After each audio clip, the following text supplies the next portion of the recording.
Okay. இப்போ ஒரு பொதுவான ஒரு சூழ்நிலைக்கு வருவோம். நம்ம எல்லாருக்குமே இது நடந்திருக்க வாய்ப்பு இருக்கு. தெரியாத்தனமா நம்ம கஸ்டமர் கிட்ட கொஞ்சம் அதிகமா பில் பண்ணிட்டோம். இப்போ அதை எப்படி சரி பண்றது? யோசிச்சு பாருங்க.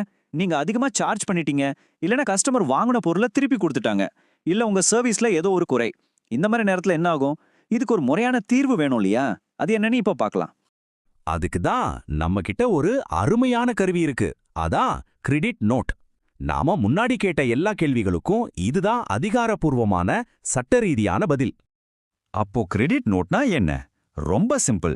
நீங்க ஒரு இன்வாய்ஸ்ல தப்பா அதிகமா பணம் போட்டுட்டீங்கன்னா, அந்த அதிகப்படியான தொகையை குறைக்கிறதுக்காக உங்க கஸ்டமருக்கு கொடுக்குற ஒரு ஆவணம் தான் இது. முக்கியமா அவங்களோட வரி கணக்க சரி பண்ண தான் இது பயன்படுது. சரி, அப்போ எந்தெந்த சமயத்துலலாம் கிரெடிட் நோட் கொடுக்கணும்? சட்டம் 3 முக்கியமான சூழ்நிலைங்களை சொல்லுது. 1, நீங்க போட்ட இன்வாய்ஸ்ல வரியோ இல்ல பொருளோட விலையோ அதிகமா இருந்தா. 2, கஸ்டமர் பொருளை ரிட்டர்ன் பண்ணிட்டா. 3, உங்க சர்வீஸ் சரியில்லைன்னு தெரிஞ்சா. இந்த 3 சூழ்நிலைகளிலும் கிரெடிட் நோட் போடுறது ரொம்ப அவசியம்.